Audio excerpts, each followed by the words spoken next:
Welcome to the Sleeping Barber Podcast. You ready? I heard something the other day that it's time for the post-pod. Oh, what? Yes. Post-pod is here. I've been wanting to do this forever. It's been a while. It's been so long. It has been. Yeah. So, Dan Wait. Ariely. Yeah, I was just gonna say, can we start? Like, we had Saying Dan his name Ariely. properly. Well, that's fair. Look, hey, he did congratulate you on that. So. Yeah, I can't believe I fucked it up so bad. It's literally like 4 letters, man. I 5. know. It was just the intonation, the pronunciation of Ariely. Ariely. I should have said it like I'm Italian, and then it would have been okay, but I don't know what I was thinking, and I just didn't. I had a mental mishap. That's okay. I'm not throwing shade, as Oh, my friends would say. thanks. Your friends are way cooler than mine. So cool. So cool. But yeah, we had Dan on the podcast. Yeah. Okay, where do you want to start? I'm just going to start by saying this. Okay. I think a lot of the topics that we covered with Dan, Yeah. even though you may not be able to see the direct correlation to a marketing or into the business context, I think really speaks volumes of the current state the consumer finds himself in. So I think there's a correlation there when you're talking about from a marketing lens, but then even the overarching business context as well. He talked about the fundamental misbeliefs. He talked about how stress is actually making us fall deeper in this need of understanding and control. So I think you can get a sense why, maybe marketing budgets are being reduced because the business is its way of I need to tighten things up because I need to get back in control. Don't trust those guys. I know we loosely talked about influencers and the rise of influencers. Coincidentally, it happened around COVID, right? Let's not forget about that. So I think it's one of those things, the loss of trust in institutions and brands and all these things have led us down this path that now we need a confirmation of our thoughts or our opinions by others. And hence why maybe this has now scaled to the levels that it is. I just found it a fascinating conversation that I think Dan did a fantastic job just articulating our current state as a society and its impacts on business and marketing. I think that's where I would start. I don't know. Yeah. Yeah, I can't remember if I just wrote this in the show notes or if it was maybe part of his book, but anyway, or if I even said it. But there's I don't know if it was even super clear that he went through That's true. a whole bunch of death threats. Yeah. People started attacking him. There was a story in his book about how he was sitting at a pub with a buddy and people saw him and recognized him. He's a recognizable guy. Yeah. And started just attacking him. Not physically, I don't think in that situation, but kind of at the brink of being physical and in his face and all that kind of stuff. For nothing. He didn't do any. He was consulting with people on how to get kids more motivated with online education and things like that. Yeah. He became a villain for reasons unknown. And then just a whole bunch of conspiracy theory people piled on and, he became their target. So, not many people go through that. And then this is the part I don't remember if I said or if I just read it or where I just wrote it. But there's a lot of business motivational speakers that come in that talk about things like, oh, I summited Everest and here's the top things that I've learned, right? Or How about leadership? Yeah, I went to the depths of the ocean and I did these. And so, I mean, those kinds of things are things you achieve. You can get a picture of it, but you don't this is a metaphorical ocean floor or a summit of somebody that's gone through something extreme and tried to understand it about how people tick. And and for me, the analogy or the tie-in and the link to your point around how this connects to business is so apparent because society is business. Business is society. There's community, but there's culture, and business culture is the same thing. Oftentimes it's just inside a work environment. So there's a That's a lot of great stuff point. around how people tick that we all sit there and go, well, it's culture, or culture eats strategy for breakfast. Like, we dismiss like the people and the psychology of stuff so quickly. Yeah. Other than things like psychological safety kind of pokes its head up as a popular topic here and there because it's accessible, right? That's a great point. That's a great point.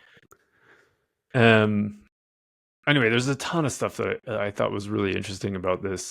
Well, first of all, there's one.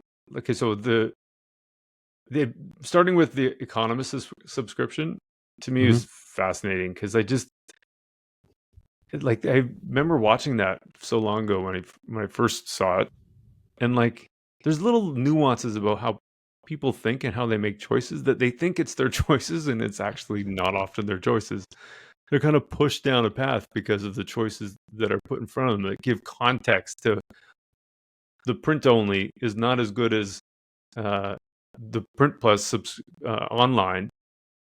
And it's clearer when you have all three options, online, print only, and then print plus. But if you remove the print only, then it doesn't become as clear. And so, yeah, there's like, it's just a fascinating like can opener, what makes people tick. Oh, totally. And you could see how it would work on you or me for that matter. Like, I think if you recall, there was something similar when we were doing on our MBA where you would be able to buy the ebook or the book and the ebook. Like, it's the same thing. It's exactly the same thing where it's like, well, I might as well have a hard copy. If I can have both for $10 more, I mean, like, why not, so to speak, right? Yeah. So it's those things where, again, it goes into the psychology where you think you have this notion of choice, but it's actually pushing you down a specific outcome that the business in this case wants for you, which I thought was a great example. The other thought I had, and it was towards the end of the interview with him, but he talked about why ostracism is so destructive, and it's easy to see, and again, like easy to see in a context of, you know, guys summiting Everest, or in this case, Dan getting death threats for nothing. For nothing. I hate to laugh at that, but so easy to like ostracize conspiracy theory people. But he was making the point, like, it could be anything. It's like left versus right, totally. Up versus down, black versus white. Like, there's all kinds of differences, and it's easy to ostracize people. And in a business environment, it happens every day. Like, somebody opens their mouth, and this is like where psychological safety comes from. And a lot of people are afraid to open their mouth, first of all, because they don't want to get ostracized. Yep. You know, because that then creates stress, and then stress leads to short-term thinking, and you start like running down. And you could see how it's not just this extreme scenario of a person going down like the flat Earth kind of path, but in our own little ways, there's so many nuances of conspiracy theories that are happening inside of corporate culture. Well, and I think it goes back to the other thing that he talked about. We have less and less resilience, or our psychological immune system is weakened. Yeah. And because of that, maybe we don't speak up as much as we maybe once did, or, you know, jobs are harder to come by now during this point. So it's like, I just need that paycheck. So I'm going to do whatever they ask me to do. Right. Yeah. And I think I can totally really see this notion of a weakened immune system from a psychological immune system that's weakened in the context of business, because I think you only get constantly like a few people that are comfortable in their voices and their opinions and all that are constantly the ones piping up, while others are a little bit more, you know, suppressed, maybe is the right word. I don't know, but and then the other thing that I think really stuck out for me was he talked about obviously the extrinsic and the intrinsic motivations, right? And I thought that was, again, just another interesting way of kind of applying and seeing its actual applications even in business. Right. Which I think is something that we often, I don't know if we often forget it, but it was a light bulb moment for me, as was much of our conversation with Dan, if I'm being completely honest. Yeah. Well, in that one, I was looking up, there's a an article I found on Yahoo Finance, and then I was comparing his. It's called HAPI, Happy, I think is that. Happy? Yeah, Okay. is his ETF. Hmm. And this article on Yahoo Finance compares it to, I'm trying to remember, the U.S. small cap, different ETF that tracks the S&P 500. But anyway, it's outpacing the S&P 500, and it does nothing. It doesn't look at the inclusion criteria for companies that get into it. It has nothing to do with their PE ratio or profitability or their margins or anything like that. It's 100% based on, is the company got strong intrinsic performance in terms of employee satisfaction and motivation, that kind of stuff. And so just measuring that, you're getting like you find these companies with really incredible returns.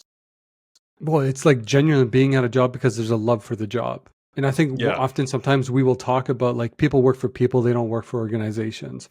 Obviously, organizations that are able to invest in that. I don't want to overuse the term community, but like really that sense of purpose internally, obviously are able to probably weather more of the storms than others where they're there, again, collecting a really great paycheck, for instance, right? Yeah. Your loyalty is a little bit different. The other thing is, do you recall when he said, when we're stressed, we really want to find a story that we can rally behind? Yeah. Because it kind of creates that, what's it called? That environment, or like that light at the end of the tunnel. It's like we know who we're going for. We know who the bad guy is. We need the villain, so to speak, or we need. And I kept in my mind as he was talking about, like, think about it again in the context of business. Yeah. What are we after? We're after our competitors. They're the villains. They're the ones that aren't doing things the right way. And I just. Or when things aren't going right, it's my boss or the CEO, or like, you start turning inward and fighting. Well, exactly. They don't understand what our day-to-day looks like, or they're missing the big picture because they don't see this. Yeah. And it's really interesting how we naturally, I think it's a defense mechanism more than anything. Yeah. Yeah. But it's just, I really, really enjoyed that conversation. Yeah.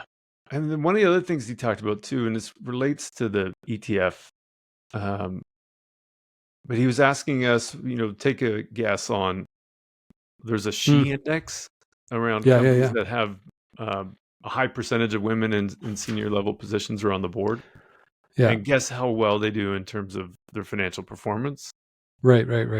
And it turns out it's not a good indicator for financial performance.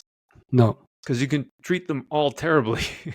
That you have like a DEI plan and that kind of stuff is not, I think his point was, you sometimes can't measure subjectively or objectively everything. You have to sometimes look at subjective measures. Totally. Yeah.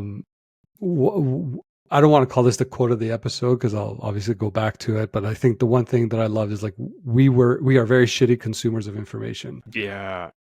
I thought that was like, I have that written, bolded, like highlighted in my notebook because I agree.